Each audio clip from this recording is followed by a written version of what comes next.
Alright guys, so I'm inside the guard right now, right? Where I kind of want to have my hands, like we said, since we're going in a no-gi situation, I know Freddie the foam roller didn't quite get the memo, but I might go into his biceps, I might posture down already, right? And that's okay because I've got his arms controlled so he can't choke me from here. It's something I have to be concerned about if he's the one who dictated this, right? So he's got no arms trapped, I'm more trapping his arms. Or I might be up in this position where I'm trying to protect the hips, maybe I'm trying to prevent him from sitting up, whatever. So I've got this whole thing. What I don't want is I don't want to have my hand on just the floor here, right? And because it's going to open me up to a guard kimura, it's going to open me up to the omoplata, which is what we're going to talk about. But one kind of misconception about this is that it has to be all the way on the mat for me to start to be able to do that. What I need it to be off the structure of my iliac crest, so this bony part of my hip. So if I can get it a little bit down, right, even if it's still connected to my body, I can still start to go for this omoplata. So, we are in this position, his hands are on my hips. What I might do from the guard position is I might just control one wrist. Maybe I'm, threatening to hook his head or whatever. And at one point in time, I'm just going to shift my hip up and down, up and down. And that's just going to help me get this hand in. So I'm not really trying to pull his hand off my iliac crest, but I'm trying to move it. And he might just register that as, my body moving. He might actually not register that his hand has moved because he can still feel my body on there. So he might not even notice that he's not nearly as strong now. So once I got that off my iliac crest and it's a little bit to the side here, now what I can do is I'm going to open up my legs but keep my knees pinched at the moment. I'm going to sit up and then I'm going to maybe pass his head. A lot of times I do keep that neck pressure, right? This leg, I don't care about this leg at all, right? Don't worry about pulling it out. It'll come out on its own. Just forget about it, right? I'm worried about this leg. And I'm going to start pushing up to the side, and then I'm going to straighten out that leg. A lot of people try to hook here, but if I think about it, I'm increasing the force arm, I'm increasing the size of that lever, and I'm dropping my heel down to the ground, right? Now, notice that I'm still protecting the wrist here because I don't have any protection to stop him from pulling his arm out and not ending up in this omoplata. Now, because of the nature of this one, we were in this guard position, and he is taking my arm and he's brought down. Maybe I'm going to end up here with my forearm on the ground.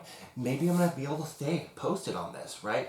And the more I can kind of build my posture up, the more that I can start to reverse this, right? I can actually potentially go for a forward roll if I'm having trouble really escaping, but he's not going to be able to finish it if my posture is up.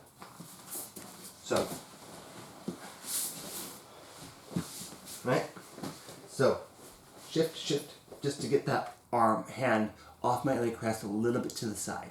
Now I'm going to pinch, opening up my guard. I'm going to sit up to the side, and then as I come back, I'm going to catch his head, push it. I don't care about this leg, but this leg on top I do care about. I'm going to kick that, and I'm trying to keep that straight. That's going to make my leg heavier and more likely to break down his posture. Now, so I've got this hand, I've moved into the wrist, right, so he can't escape it. If he's really building his posture up, I can reach up here and I can grab the near side ankle and start to stretch it over my head. So what I'm doing is that this arm is trapped, and then I straighten out that leg, and I'm collapsing that whole side of the body, which is really all I need. Okay? So, pass the leg over, straighten my leg, and maybe I did that. Ideally, he didn't get the post, right? And so I'm going to sit up, and I'm going to try to, my leg's probably still going to be under, but I'm going to try to get my shoulders in front of my hips. So now he's not going to be able to pull that arm out because my ribs are blocking his elbow, right? So that's my body is what's doing the work, not necessarily now. Once I'm into this position, I'm going to immediately put my hand over his hip. And the reason why I'm doing that is because he can forward roll to unwind this, and I don't want to lose it. I worked really hard to get here. So from here, I can start to bring this out. Now, if he's still trying to posture up, I need to collapse this side of his body. So I'm going to be very careful here because I don't want to start to sit back. But I'm going to twist my body around, I'm going to grab his hip, this arm's going to post. And then I'm going to start to move away. And what that's doing is it's dragging this side of his body, and he has no way to kind of prevent that, and it's going to sink down. He's going to face plant a little bit into the mat. So once I've got that, I put this hand back on his hip, right? And to finish this omoplata, what I'm going to do is I'm going to make a cylinder with this foot. I'm going to start to rise up, and then from here, I'm going to turn over his head, right? So what I'm trying to do is I'm trying to put all my weight on this knee, which is going to put weight on this shoulder, right? So I'm controlling the bottom lever, my hips and my ribs are controlling the top of the lever, and I'm going to start torquing that shoulder and then finishing. Now, a lot of times people will have tight shoulders or whatever, and I may only be able to get this high up. That's okay.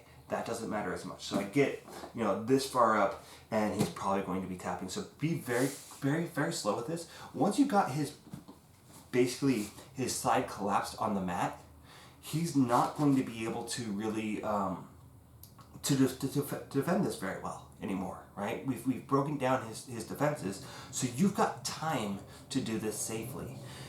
You have time to get that triangle safely. You have time to get that armbar safely, because remember, our structure gives us that time.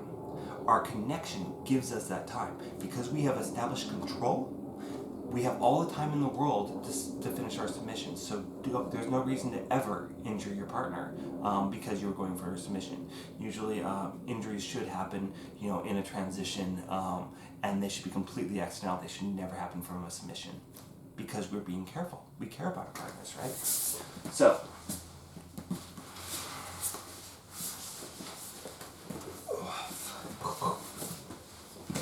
work that down, work that down. I'm controlling the wrist. I'm going to open my guard and sit up. I'm going to connect with his head, and I'm going to push his head just a little bit, and I'm worried about this leg, right, coming up, and I keep that straight. I don't care about this leg here. So he's probably posting up, he's trying to build his posture up. I'm immediately protecting his hip here so that he can't forward roll. If I haven't been able to make it all the way up, I might be down here, I might grab his ankle, and then straighten it out. That's going to collapse him down and allow me to sit up. So once I've gotten to this position, right, I'm preventing him from rolling. If he does still have structure, but I was able to get that position, I'm going to grab his hip, keeping my ribs forward, and scoop away, right? That's going to collapse him down. So I'm forward here. I can now work that leg out because I got the control now. And this leg a lot of times is just going to take care of itself. So don't really worry about it. But this is what's important, is this connection here. So he's stuck, and I'm going to come forward and turn. All right?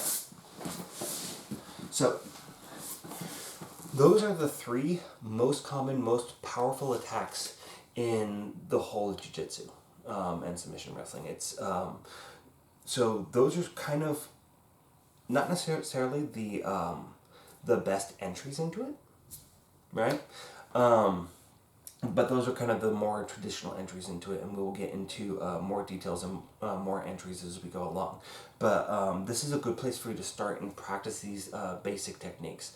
For me, at this point, the omoplata, I do a lasso guard omoplata more often now than I do from the guard, from the closed guard, and that's going to require basically an Eminari roll or a shoulder roll, right, that you're spinning around on the ground. So if you're not practicing those, you're going to have a harder time learning that technique. So keep working those shoulder rolls. Make sure you don't have pressure on your neck. You shouldn't feel congestion in your head while you're doing them. So yeah, I think that's pretty good for today. And thank you guys for sticking with it. Make sure that you guys are still practicing those top control positions, because again, top control is where you're most likely going to end up. And if you can maintain that top control, you're going to have a very, very powerful game. Same deal from the guard, is that it's one of the best attack positions you have. So keep working that. Thank you guys so much for sticking with me, and I hope you're staying healthy and safe in this quarantine and all that. And I will see you guys soon.